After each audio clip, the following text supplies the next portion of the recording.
That noise you hear, kind of like sandpaper, that means you have overspray on there. That has to be removed before you put any type of adhesive over it, because it won't let it stick. It'll come up, it'll bubble up, it'll start peeling. That's where you get an air pocket. This is the stuff I'm talking about. This is, you get it in the air. Sometimes you get it following behind trucks, people doing construction, many things. It could be somebody painting next door. Just get a little bit of water in a water bucket. Just keep it wet. And just slightly go over it. You don't have to push hard. Let the clay do the work. Don't force it. That's what the clay is for. Let that clay do the magic. And just slightly go over it. If you do it too hard, you can probably scratch it even worse. And I know we're wrapping it, but that doesn't mean I have to scratch the paint. Because when you want to take it off and redo or sell it, you want it to be as factory as possible. Sanding is never a good idea unless you have to when it has scratches.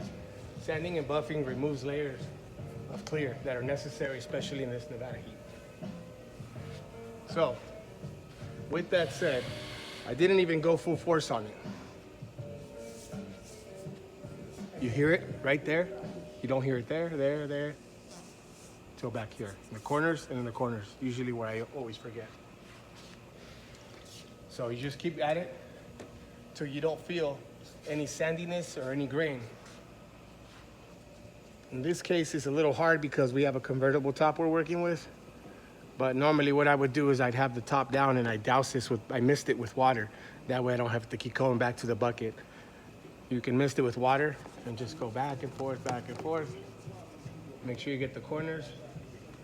And every time you're done with the clay bar and the section, always an 8, usually 8 by 2. So like 8 section like this big, a square, or a rectangle.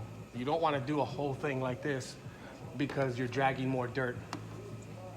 You try to do small sections so you know it's clean. One section at a time. It's tedious, annoying, but that's how you do it right. Now,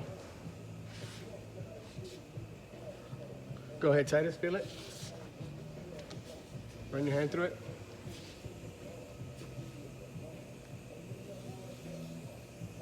Smooth.